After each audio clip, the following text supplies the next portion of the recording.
Everyone, welcome back to my channel. তো আজকের ভিডিওতে এই কাটুরি কাট বেল ব্লাউজের ফ্রন্ট পার্টটা কাটিং ও সেলাই করে দেখাবো। তো চলো ভিডিওটি শুরু করা যাক। তো এটাই হচ্ছে মেন ফ্যাব্রিক, মানে ব্লাউজ পিসটা, আর হাতে এরকম বর্ডার দিয়েছে লাগাবার জন্য।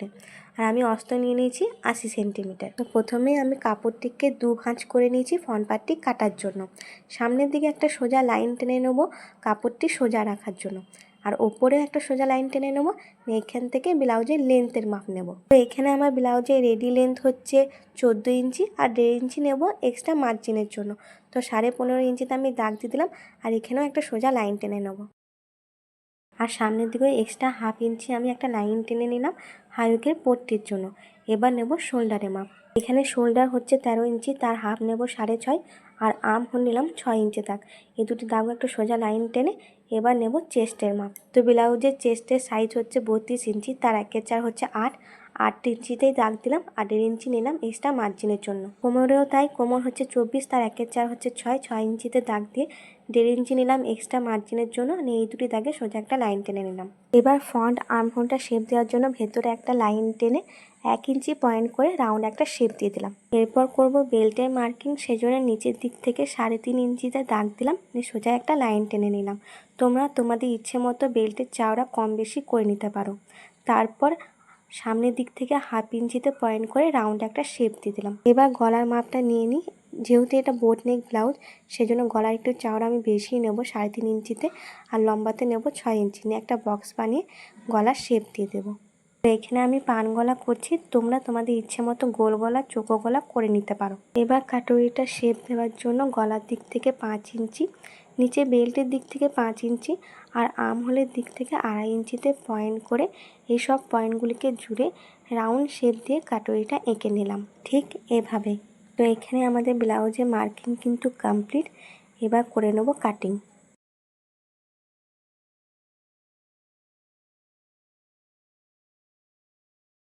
এরপর কাটরির সাইডগুলো বাড়ানোর জন্য আমি এখানে অস্ত্র ডবল ফোল্ড করে নিয়েছি। মানে কাটরিটা এর ওপর রেখে ধারে ধারে দাগ দিয়ে পুরো কাটরিটায় মার্কিং করে নেব, ঠিক এইভাবেই।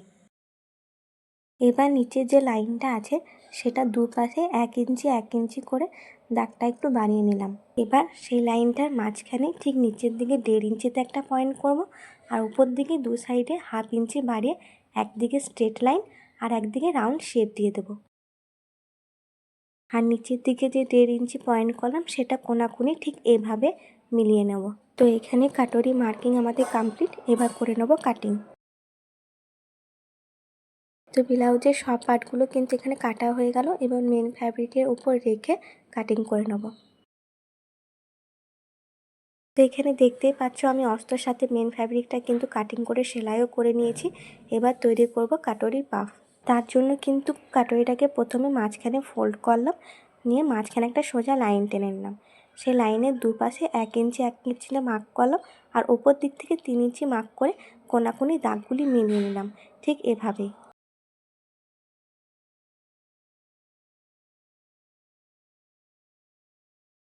এবার কাটরিটা আবার ভাঁজ করে এই লাইনটা ওপরে একটা চাপ সেলাই দিয়ে দেবো।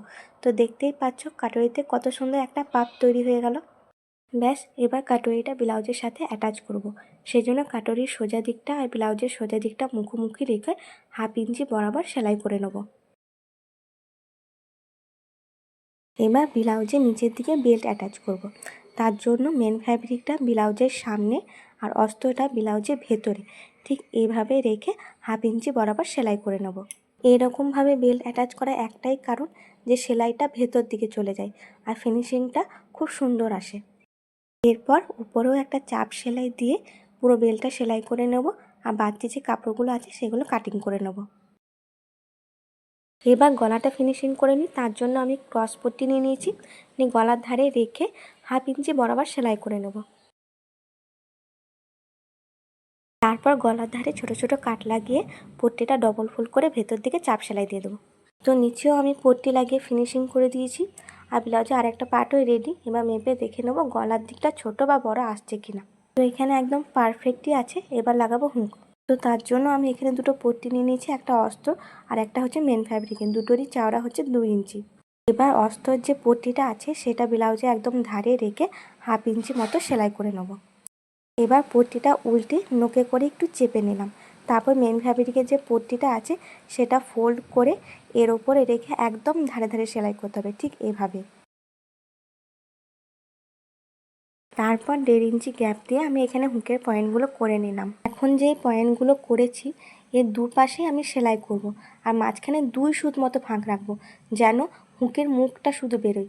বেশি ফাঁক রাখলে হবে না, নাহলে হুকটাই বেরিয়ে চলে আসবে। তো দেখতেই পাচ্ছ এখানে কতটা ফাঁক রাখতে হবে।